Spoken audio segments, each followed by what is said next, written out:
At a time when concerns are growing about whether Jamaica's education system is truly preparing students for the real world, one St. Andrew's School is pushing back, launching a bold initiative designed to close that gap.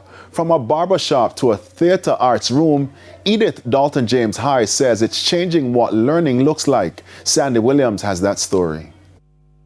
Fresh paint, new spaces, a transformed campus. But beneath the upgrades at Edith Dalton James High School lies a deeper mission to break a cycle many say has held students back for years. In Jamaica, labels like traditional and non-traditional schools have long shaped expectations. But that narrative is being confronted head-on. In Jamaica, we often speak of traditional and non-traditional high schools.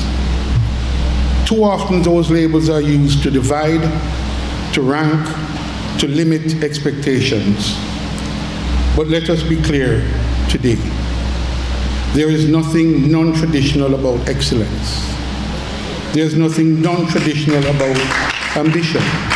Member of Parliament for West St. Andrew, Anthony Hilton, says those labels have done more harm than good, limiting potential and reinforcing inequality. For too long, some of our schools have been preparing students for a Jamaica that no longer exists, a world of work that has already changed.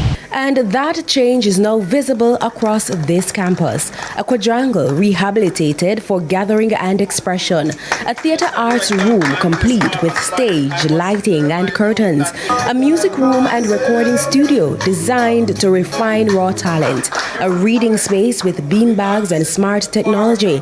And perhaps most striking, a fully outfitted barbershop. What's happening here is obviously more than a facelift. It's a fundamental shift in how education is delivered.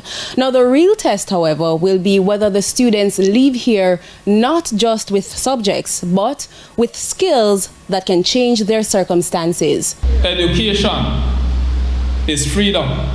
Education is the gateway to more.